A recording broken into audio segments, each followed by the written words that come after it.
আসসালামু আলাইকুম সবাইকে ওয়েলকাম জানাচ্ছি রেসিপি আমার কিচেনে আর নতুন একটি রেসিপি দেখার জন্য আজকে করে দেখাবো কোনো প্রকার ডিম ছাড়াই সুজির কেক।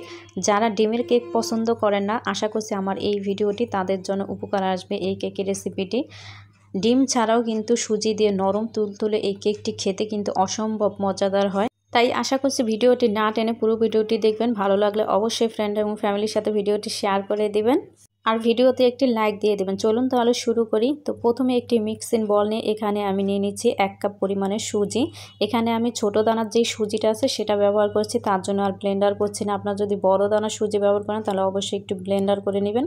এখানে দিয়ে দিচ্ছি আমি 3/4 কাপ পরিমাণে চিনি, 1.5 কাপ চিনি হবে এখানে। এখন এর মধ্যে দিয়ে দেবো আমি 1 কাপ পরিমাণে তরল দুধ। এখানে গুঁড়ো দুধটা গুলে তারপর আমি ব্যবহার করছি। আপনারা চাইলে গরুর দুধ জাল করে ব্যবহার করতে পারবেন। এখন সব কিছু ভালোভাবে একবার মিশিয়ে নিচ্ছি। মেশানো হয়ে গেলে এখন একটা ঢাকনা দিয়ে ঢেকে রেখে দিব 10 মিনিটের জন্য রেস্টে। ফিরে আসছি 10 মিনিট পর। ফিরে আসলাম 10 মিনিট পর। দেখেন সুজিটা কিন্তু একদম নরম হয়ে গেছে ভিজে, আর দুধটাও কিন্তু অনেকটা টেনে গেছে। এখন এর মধ্যে আমরা শুকনো উপকরণ অ্যাড করব। দিয়ে দিচ্ছি আমি এখানে 1/2 কাপ পরিমাণে ময়দা। আপনারা ময়দার পরিবর্তে চাইলে এখানে প্যাকেটের যে আটা আছে সেটাও ব্যবহার করতে পারবেন। দিয়ে দিয়েছি 1/2 টেবিল চামচ পরিমাণে বেকিং পাউডার আর সামান্য পরিমাণে কিছুটা লবণ। আমি 1/2 টেবিল চামচ বেকিং পাউডার দিয়েছি, 4 চামচের 1.5 চা চামচ হবে। এখন সব কিছু একসঙ্গে ভালোভাবে মিশিয়ে নিচ্ছি। তো মেশানো হয়ে গেলে এখন এর মধ্যে দিয়ে দিব আমি 1 চা চামচ লেবুর রস। আপনারা যদি লেবুর রসটা না দিতে চান সেক্ষেত্রে এখানে 1 চা চামচ ভ্যানিলা এসেন্স ব্যবহার করতে পারবেন।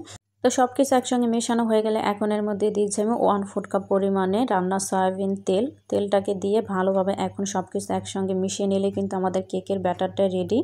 এখানে আমি কি উপকরণ ব্যবহার করেছি সেটা আমি ডেসক্রিপশন বক্সে লিখে দিব, আপনারা চাইলে চেক করে নিতে পারবেন। সব কিছু মেশানো হয়ে গেছে। এখন বাটিটা একটা সাইডে রেখে এখানে একটি 6 ইঞ্চি সাইজের একটা কেক মোল্ড নিয়ে নিয়েছি। এখন এর মধ্যে আমি তেল ব্রাশ করে দিব। তো তেল ব্রাশ করে নেওয়া হয়ে গেছে। এখন আমরা কেকের ব্যাটারটা এর মধ্যে ঢেলে দিব। এই পর্যন্ত যারা ভিডিওটি দেখছেন তাদের কাছে অনুরোধ করব আমার চ্যানেলটা সাবস্ক্রাইব করে রাখবেন, যাতে করে আমি নতুন কোনো রেসিপি চাইলে সাথে সাথে নোটিফিকেশন পেয়ে যান। আর যারা চ্যানেলটা সাবস্ক্রাইব করেছেন তাদেরকে অসংখ্য ধন্যবাদ। প্লিজ চ্যানেলটা সাবস্ক্রাইব করে তারপর ভিডিওটি দেখবেন। তো আমার কেকের ব্যাটারটা ঢেলে নেওয়া হয়ে গেছে। এখন হালকা হাতে একটু ট্যাপ করে নিচ্ছি। এখন এর মধ্যে দিয়ে দিব আমি কিছুটা কিশমিশ আর চেরি ফল আমি কেটে নিয়েছি ছোট ছোট করে, দেখেন। তো আপনারা চাইলে এখানে কিন্তু আপনাদের পছন্দ মতো কিছুটা ড্রাই ফ্রুটস দিয়ে দিতে পারেন। আমি যেটা দিয়েছি সেটাই যে দিতে হবে তেমন কোনো কথা না, আপনাদের পছন্দ মতো আপনারা ড্রাই ফ্রুটসটা দিয়ে দিবেন। তো এখন একটা চুলায় হাঁড়ি বসিয়ে তার মধ্যে দেখেন আমি যে লেখালেখির কাগজ আছে সেটা বসিয়ে দিয়েছি আর একটা স্ট্যান্ড বসিয়ে দিয়েছি। এর মধ্যে আমি কেকের মোলটা বসিয়ে দেব আর ঢাকনা দিয়ে ঢেকে দিব প্রায় 40 থেকে 50 মিনিটের জন্য। অবশ্যই এখানে সিলভারের ঢাকনাটা ব্যবহার করবেন, তাহলে উপরে খুব সুন্দর একটি কালার আসবে। আর চুলার আঁচটা রাখতে হবে কিন্তু লোতে, না হলে দেখা যাবে যে কাগজগুলো পুড়ে যেতে পারে। ফিরে আসলাম প্রায় 50 মিনিট পর। আমার কেকটা বেক হতে প্রায় 50 মিনিটের মতো সময় লেগেছে। আর এই কেকটা হতে সময়টা একটু বেশি লাগে। আমি একটা কাঠি দিয়ে চেক করে নিচ্ছি কেকটা হয়েছে কিনা।